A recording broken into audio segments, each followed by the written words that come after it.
Good afternoon. In this session, we have two speakers delivering their speeches through Zoom. Pandit Madhusudanan Kalaichelvan and Pandit Mukundev Sahu. The first interesting talk is by Professor Madhusudanan Kalaichelvan on architecture of performance spaces, Ilango's insight. Professor Madhusudanan Kalaichelvan, a gold medalist in his post-graduation, specializes in conservation and architectural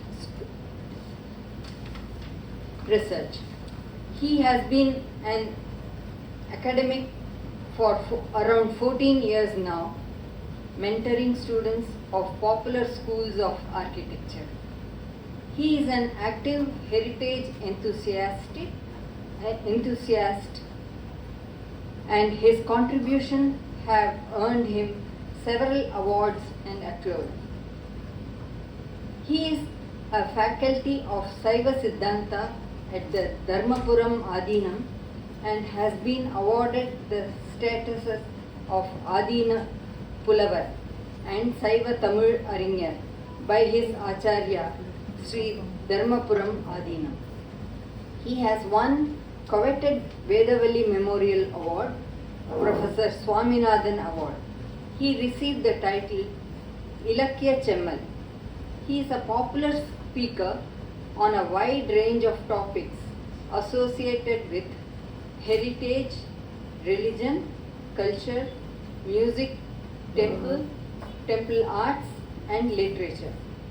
He served as a member in the state level Heritage Committee constituted by Hindu Religious and Charitable Endowment from 2018 to 22. He has been nominated as a member of the Academic Council of Tamil Nadu. He has been writing columns in popular print media covering subjects like epigraphy, conservation, not so popular temples and archaeology. Through his popular initiative, Ratham, road access to temples, heritage and monuments. He curates and conducts tours to places of architectural and cultural heritage since 2012. He currently pursues his doctoral research on temple town planning in Tamil Nadu. Madhusudanan's aim at understanding architectural parameters discussed by Ilango and their present day context. Chittam Telvirgal, Attan Arurai, Patti Malarthuva, Mukti Yagumi. A very good afternoon to one and all. It's an immense pleasure to be joining you through Zoom. Thanks to Dr. Radha Raghunathan for this wonderful arrangement that she got done, and very happy to be a part of the Crossroads and Byroads, a series of lectures celebrating the visual and performing arts of India. So as an architect, when this subject was discussed with me and when Dr. Radha suggested that I take up a session, my immediate choice was on the architectural parameters discussed by Ilango Vadigal on performing spaces, about performing spaces, because it's a very highly cultured activity that happens there with multiple verticals coming together on stage to give us a pleasing experience. So the space there needs to be treated at par with, say, medical spaces for its acuteness and for its preciseness, and how the experience is enhanced by spatial planning, material planning, and how visual balance inside the place, the visual aesthetics is achieved by an architect designer. So the presentation is titled as Architecture of Performance Spaces, Ilango's Insights. Being said, a brief introduction to the performing traditions that as seen in Tamil literature. This presentation runs for the next 30 minutes, and the photographs that I've used are all borrowed from the World Wide Web. I've just used photos of various performers, classical Bharatanatyam dancers, available online. So, the credits goes to them. And here you see the first slide will discuss about the tradition of performing arts as seen in Sangam period. So we have a wide range of musical instruments, musical traditions, dance and theatre traditions discussed by various Sangam poets. We have the Agam genre, which deals mostly with inner emotions, love and romance, which is all best expressed through music and dance. In fact, some of the musical instruments discussed or described in the Sangam poetry is kind of vanished now, and we don't know how they look, but a lot of engineering, the craftsmanship of the material has been discussed, and there are already attempts in restructuring and bringing them back to use. So we can be informed that music and dance was extensively practiced during the Sangam period, and then we have what is called as the post-Sangam phase, wherein the Mahakavyas, the 5 kavyas of Tamil literature, namely Cilappatikāram, Manimekalai, Shivagasintamani, Vadayavati and Kundalakesi, authored by different poets, came into being. And the first of it, which is Cilappatikāram, is a highly classical and extremely revered and celebrated work in the history of Tamil literature. Several commentaries for it during various phases of history have been authored, and they have been read and appreciated by many scholars today. So Cilappatikāram can be very clearly accepted to be a mirror of Tamil lifestyle way back in the post-Sangam phase around the 5th century. There are a lot of arguments and debates about when exactly Cilappatikāram was authored, about whether it was a series of incidents that really happened or was it fictional. I'm not getting into those discussions. Going by popular theory that it was authored around the 5th century, a little after the Sangam period and little before the Bhakti literature coming into being, assuming that to be the time phase that I accept, I'll put it somewhere around the 5th, 6th century, when poet Ilango, a king himself, who later switched over to monkhood, happened to write this as deemed and revealed through miracles. I mean, he comes to know about all of what had happened, and then he composes this set of works called Cilappatikāram, split into 30 cantos. The third canto is about the performance spaces. The second female lead in this work is called Madhavi, and she belongs to the community of Devadasis, who were performers, highly celebrated performers who were trained in classical forms of music, dance and theatre, and she as a performer is how she is introduced to the readers. And this particular chapter, the third chapter, deals with her debut performance, her Arangetram as it is called. So Arangetram is a milestone event in the life of a performer. So that is when he or she gets to exhibit the skills that he or she has been trained so far. And Ilango Vadigal introduces this chapter, talking to us, telling us about how music and dance has been imparted to the community of Devadasis and how they practiced it and propagated it. And the age in which they start their training, how they are initiated and how long the training goes on. And when is it that they are deemed to be fit enough or equipped enough to invite people for an Arangetram or the Ranga Pravesham as it is called. That's technically the first stage performance. That's when a learner, a student, gets tuned or equipped enough to be called as a performer, and he or she performs it in front of invited audience, and they evaluate, and that is how a dancer gets established. So here is what we get to know about what happened in the third chapter, because this is a very, very important chapter in the history where the turning point happens. Kovalan, the male lead in the Kavya, was a merchant, a wealthy merchant who comes in a family with a generation of merchants, and so he is quite dharmic in approach. He is married to an equally well-placed female lead. She's called Kannagi, the heroine of the Kavya, and he happens to attend the Ranga Pravesha of Madhavi, the Arangetram of Madhavi, and that's when they get to meet.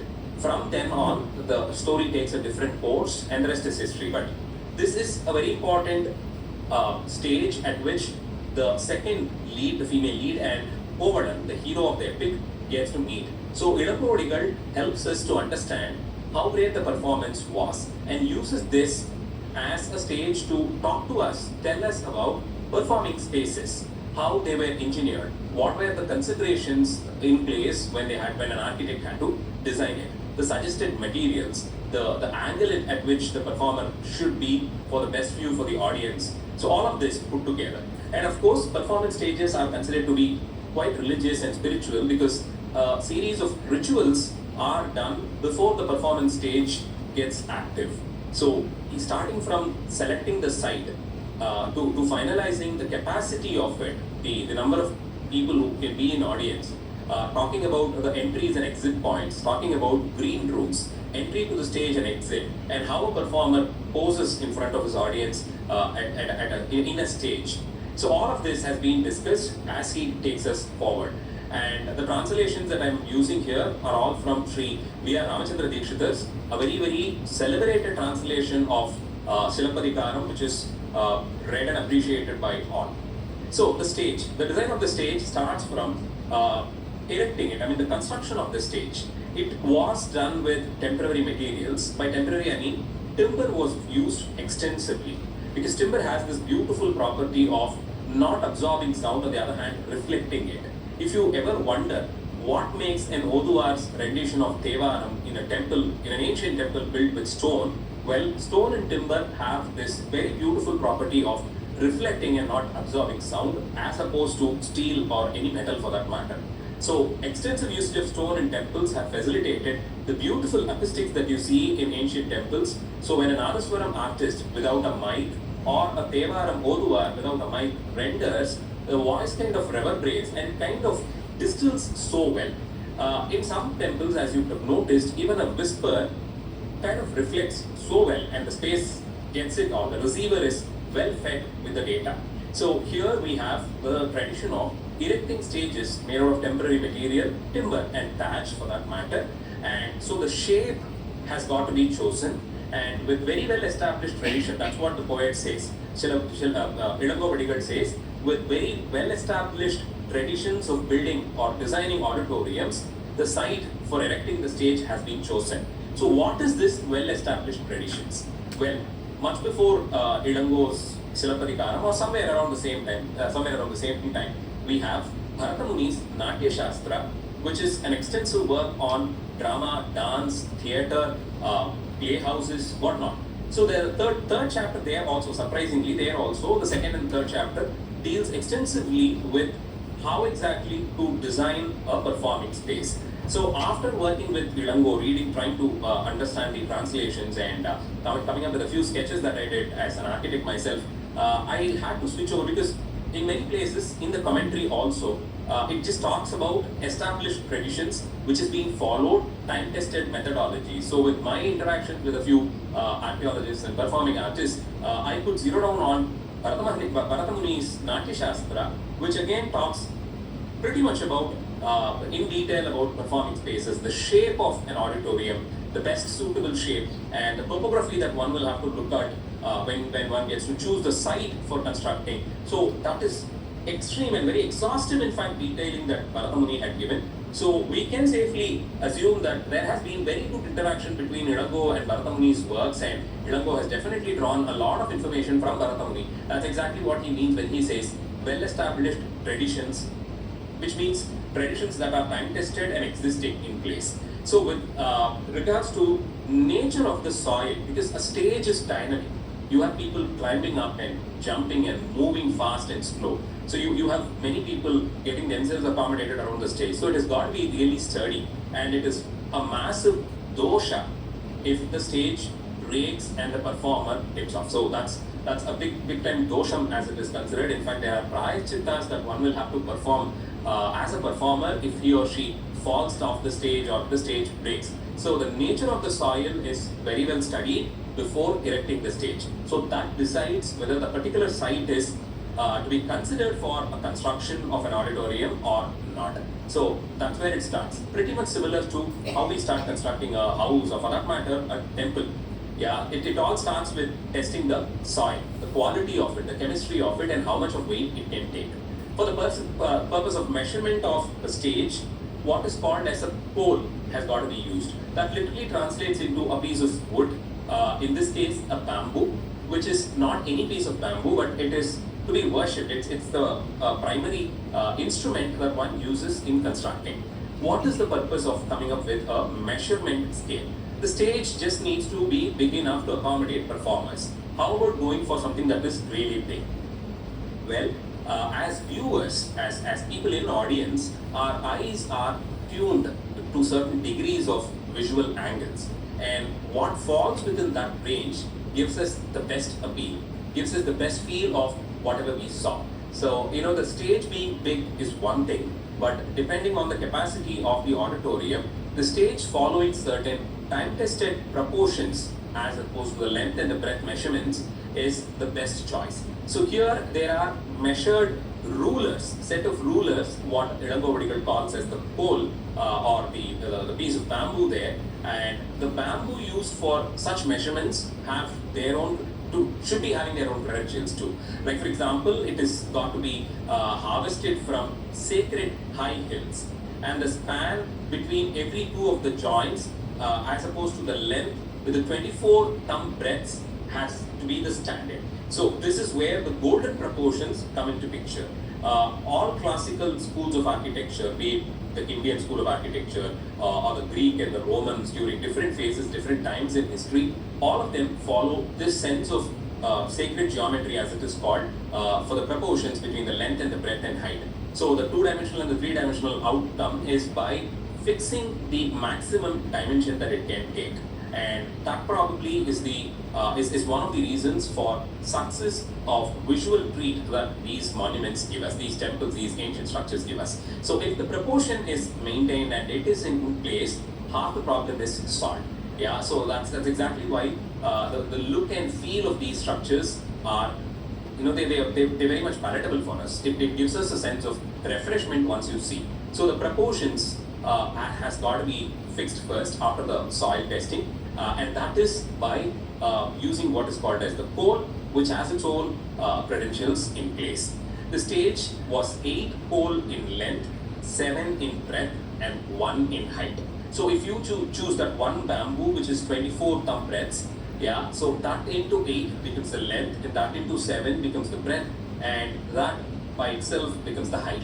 So this is exactly how the length, breadth, height ratios are set. So we didn't probably have standardized scale system. The unit of measurement wasn't standardized then.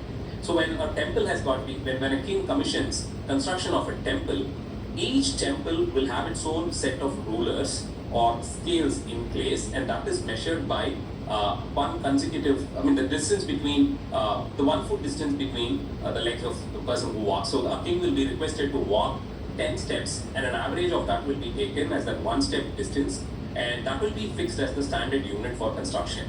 That into 10, or that into 100, or that by 2, that by 10, that by 1/16th of it. So these are how relative measurements are set for each temple construction. So each of it is called by a name.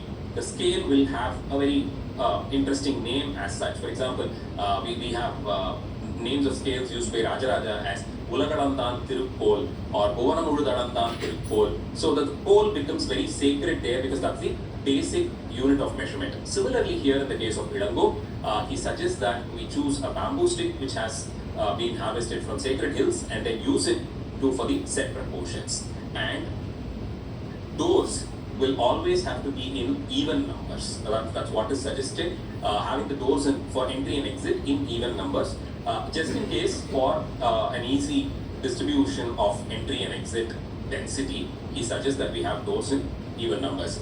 There again, the doors should be out of screen, going for just screens, yeah, not doors that are locked. And Bharatamuni suggests that you use screens there just in case, because in case of an accident, a door, if it is locked, yeah, people get trapped, and that might be quite a disaster. So having a screen helps people evacuate very fast. Yeah, so thick fabric or rugs used as screens for entry and exit out of theatres is the best choice as B. So the platform has got to be done with timber, of course, where the dance performance happens, and it has got to be 4 poles in width.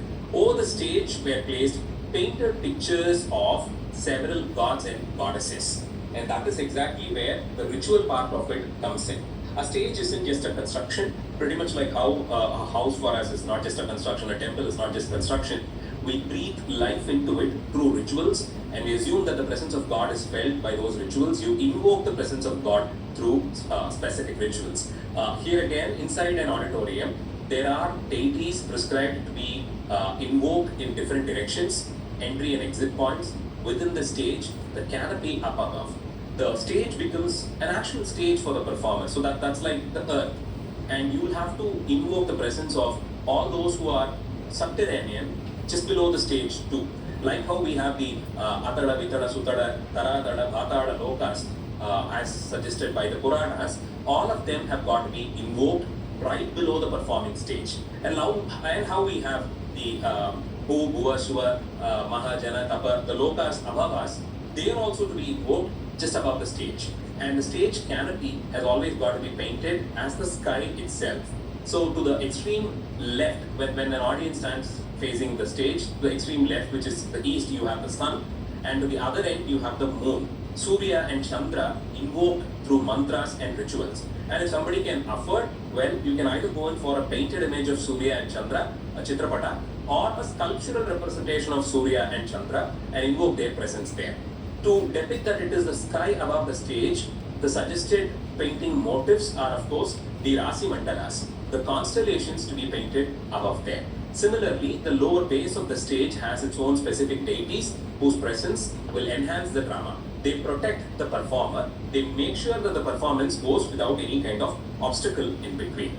The lamps illuminating the stage has got to be placed so that the shadow of the pillar is not cast. So fixing the light, that's the most important thing. Even before the performer comes in or the musicians come into the stage, we'll always have the light people, the light engineers waiting there, and the mic engineers. So they do all the testing. So the lighting cast will have to pass through several barricades, but never cast a shadow on the stage. Yeah, so that is very, very important. And those days when, of course, they were just using oil lamps to make sure that it was burning good enough to illuminate the space and showcase the subject on stage, the mood and emotions of the performer, but at the same time it shouldn't cast a shadow. So to fix those places was quite a thing. Screen between two pillars to the right of the stage and the overhanging stage, the backdrops, and how exactly do we control? Because I think you can recall the drama that we have all seen probably in many places in Tamil Nadu, where you have the background painted as a large, vast canvas. Yeah, which is generally pulleyed up and down. So with the shift in scene, with the shift in landscape, so we'll have standard ones like an interior of a living space or the forest scene, or however the scenes are. You will have standard paintings and backdrops done, which is pulleyed up and down. So a series of screens and how we're going to control them has all been discussed. Interestingly here, the pulley is also done with timber. They've managed to make pulleys out of bamboos by bending and twisting and turning them to get pulleys in place. So they are tight. As much of less metal that you have, the success of the auditorium space. Yeah, so with minimum metal, they'll have to work all of this out. So they didn't have amplifiers, they definitely have enhancers for volume. So with that in place, using minimum metal, they had to achieve it all. So the canopy with beautiful pictures hanging loosely, garlands of pearls, all of that. And then you have the most important thing of how the other deities are invoked in the musical instruments that are going to be a part of the choir. The attractive appearance of the stage has to be presented that way, and the colors have got to be soothing tints of primary colors. Don't go in for very, very harsh and disturbing colors, and lighter versions are chosen. And the backdrop has got to be in ochre shades, yellow and brown and red and different shades of ochre. And side walls, Parathami suggests that we go in for shades of green, pastel shades of green, because that's kind of soothing and it doesn't distract you when you watch the performance. Then you have the Kalaichelvan, what you see in the picture. It's a small piece of cuboidal wood, timber, and a small stick which is used to do the Nattuangam for the dances. So the jati is chanted and the orchestra is controlled by the Nattuana, who uses the small stick there and gets the jati in place. So that has got to be done. The Kalaichelvan is the central shaft of a splendid white umbrella from the battlefield. In fact, it is quite a ceremonial piece of wood. It is not any wood that can just be broken and you just get it in there. That's not how it is. It should be a part of the umbrella which was used in a war where the local king emerged victorious. Yeah, only that piece of wood will be gifted to the dancer because the dancers and the musicians also have the duty of praising the king as he leaves to the battle. And on successful return, after a victorious return, the king gives the shaft of the umbrella to the dancer who uses it for his Kalaichelvan, with which the debut performances, the arangetrams are controlled, the orchestra is controlled with that piece of wood. Yeah, and it is just, depending on the affordability, the Kalaichelvan is covered with purest form of gold, which is called as Jambunada gold, a very pure version of gold, which is very soft and brittle. The Kalaichelvan is covered with it, and the 9 gemstones, the Navaratnas, are embedded on it. This staff represents Indra's son, Jayanta, and Urvashi, with whom he was in love. The danceress who's performing the Arangetram is revered as Urvashi herself performing her dance, and the Jayantan, or the son of Vidango, a son of Indra, who was in love with Urvashi, is invoked in the Kalaichelvan. So many rituals. I mean, if you think it's just a piece of wood, well, no, that's not the case. A lot of rituals goes into it, and the performance was looked upon as a ritual by itself, as an offering itself. So the control over emotions, the control over the body, the mind and body control, a lot of things goes into a performer before he or she gets on stage. So every performance is a ritual for the performer. So you need all the gods in place and invoked and worshipped, revered before the performance begins. On the day, this staff that is going to be used by the dancing girl has to be bathed and with holy water, and the deities are invoked in it, and it is garlanded and worshipped. This is something that we get to see even in today's context in any Arangetram. Before the stage performance, backstage, behind the screens probably, you will have the dance teacher and the music orchestra, the dancers who are going to perform, her parents, relatives, friends, all of them assembled around a small altar that they put up there with Nataraja as the central deity there. And this Nattuvanar's pole is worshipped there, invoked. And the salangai which the dancer is going to wear, and the anklets, I mean, so that will also be worshipped and handed over. Or in some cases, in fact, the dance teacher wears it around the ankles. And so these are all the reverential aspect, the revered part of a performance. So it's not a performance for just entertainment, but there is more to it. Then this is handed over to the state elephant, and the elephant takes it around in a yatra and then brings it back to the stage, and that's when they start. And the drum has got to be worshipped too, because the percussional instrument plays a very important role in controlling rhythm. And dance and drama is full of rhythm, and so that has got to be invoked with specific gods. There are directions prescribed for the musical orchestra so that the music that accompanies the dance is best cultivated. So for people who watch the performance, the music that accompanies is an integral part. It enhances the performance. It helps the performer set the mood that he or she wants us to learn, sets in tune. So the orchestra has got to be well placed. At the same time, the orchestra shouldn't be dominating the stage. They shouldn't be distracting people in audience. Yeah. So place where they are partially hidden and at the same time well received, well heard is suggested. So that is when the side of the stage with layers of screen is suggested. So a couple of screens can become a space that gets itself enclosed where the choir can be seated, and so we get to listen to them, not watch them. So camouflaging them and hiding them that way is something that's prevalent today also. So that is again suggested by both Bharatamuni and Vidango. So it comes out as in procession. The elephant comes in a procession and enters the theatre through an auspicious direction, and the Kalaichelvan is placed in the appointed position. After this, the instrument players get their allotted seats, and the dancing girl, in this case Madhavi, climbs up the stage by placing her right foot forward, steps in, and stayed in the pillar because it needs a dramatic entry.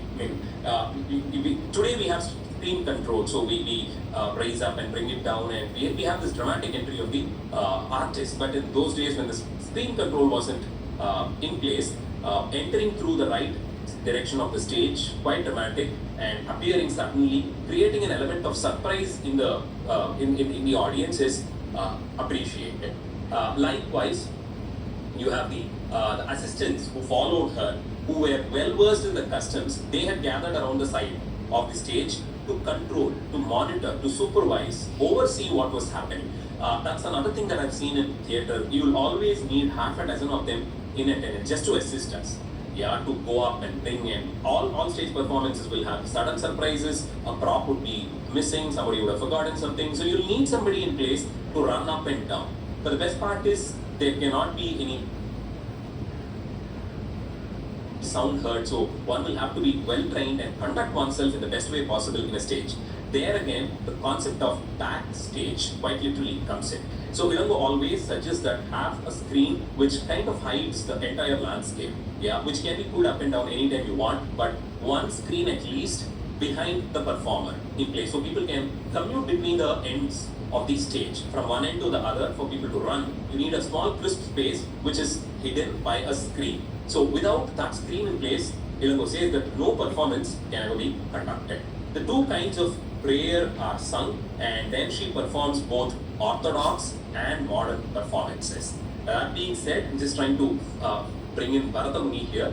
So the chapter is extremely detailed, the second and third chapter, which talks about stage design, light control, entry exit control. So Bharata Muni talks about the design of the stage, the soil test, the dimensions, the material palette that one can choose. So all of this. He emphasizes on materials, regional materials to be used. You can, for a moment, think about the Kuthambalams of Kerala, where they go in for a circular stage, because as a performance, with Kathakali or Mohiniyattam, what is performed there in the temples of Kerala has a lot of circular motion and movement than vertical and forward and backward movement. So the stage being circular supports our orientation. The performer and the audience relationship is best achieved by the shape there. So the Vattambalam or the Kuthambalams that you see in Kerala is circular, but that's not a case here in Tamil Nadu. Let's assume, let's take Bharatanatyam for the most popular form of dance that we see here.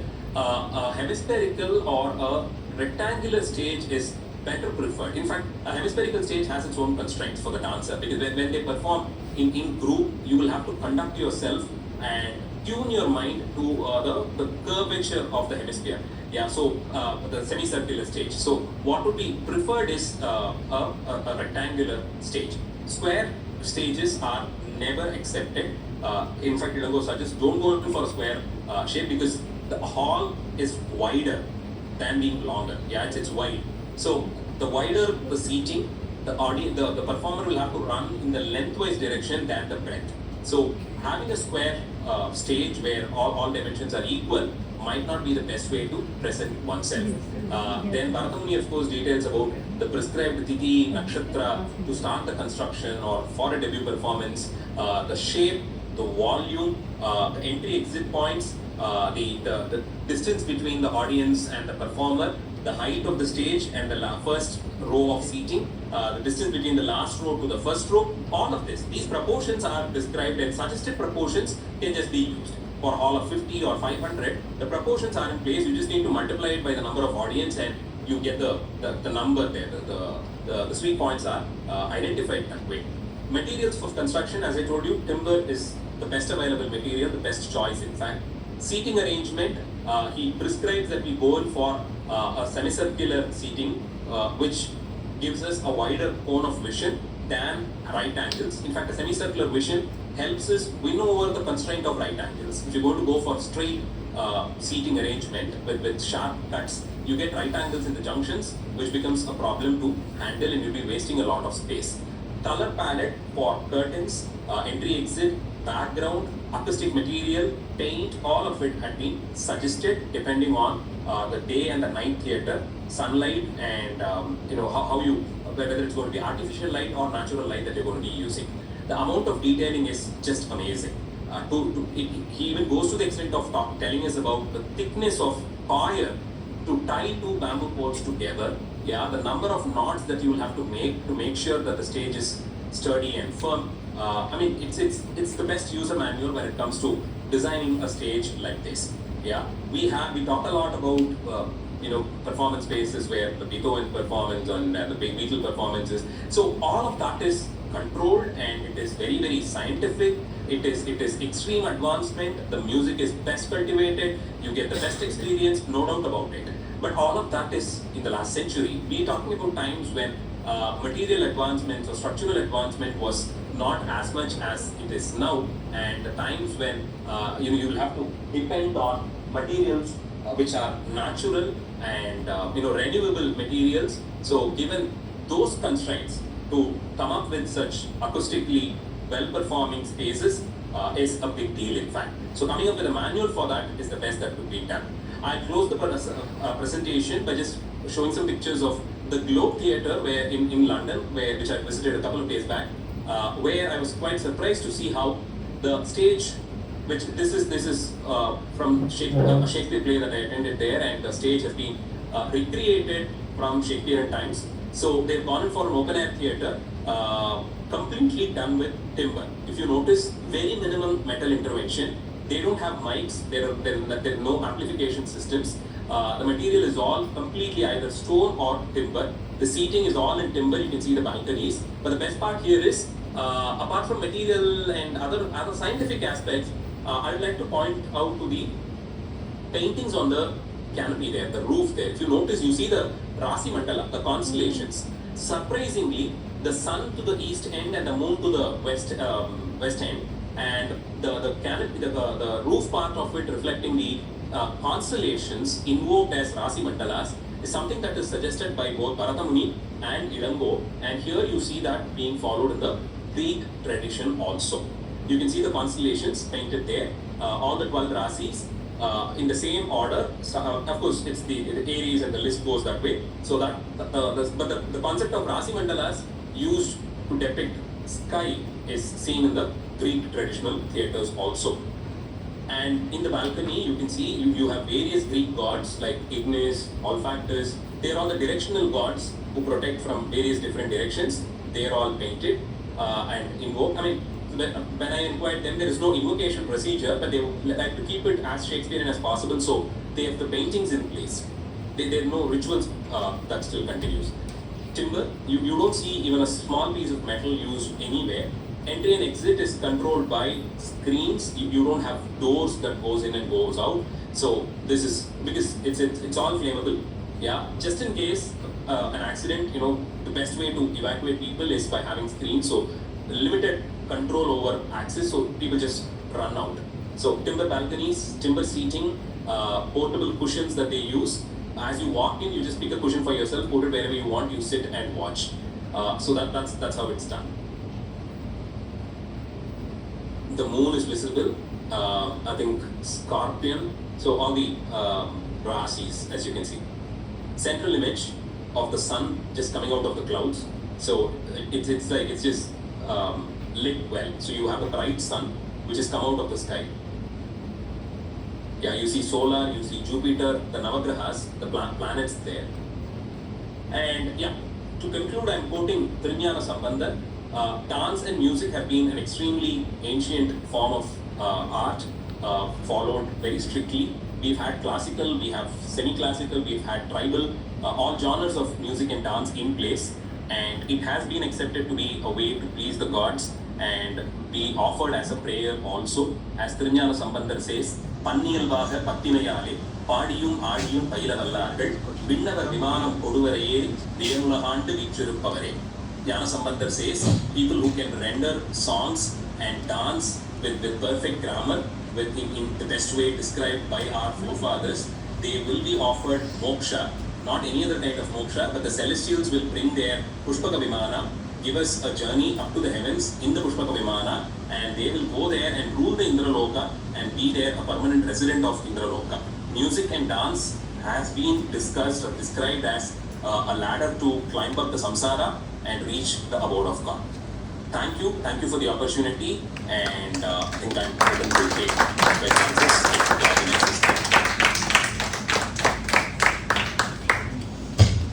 That was a really wonderful talk by Professor Madhusudanan Kalaichelvan on the aspects of stage construction in case of any performing arts.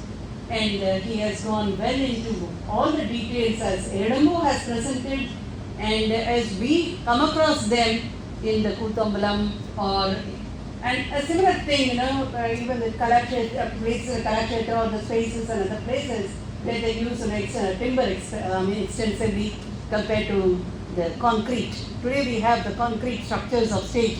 I think that is being done away in most of the places who go for the traditional methods. And thank you very much, Professor Madhusudanan. I'll leave this thing because we don't have much time. I'll leave. You may take one or two questions because the next speaker is ready. Okay. Sure. Thank you very much. Any questions, please? If there is any question, please come here because we can hear on Zoom. Let us not waste any time. If you have a question, please come right away. No questions? Okay. So thank you very much, Madhu. We'll keep in touch. Yeah? We'll catch up soon. Thank you for the opportunity. Thank you. Thanks.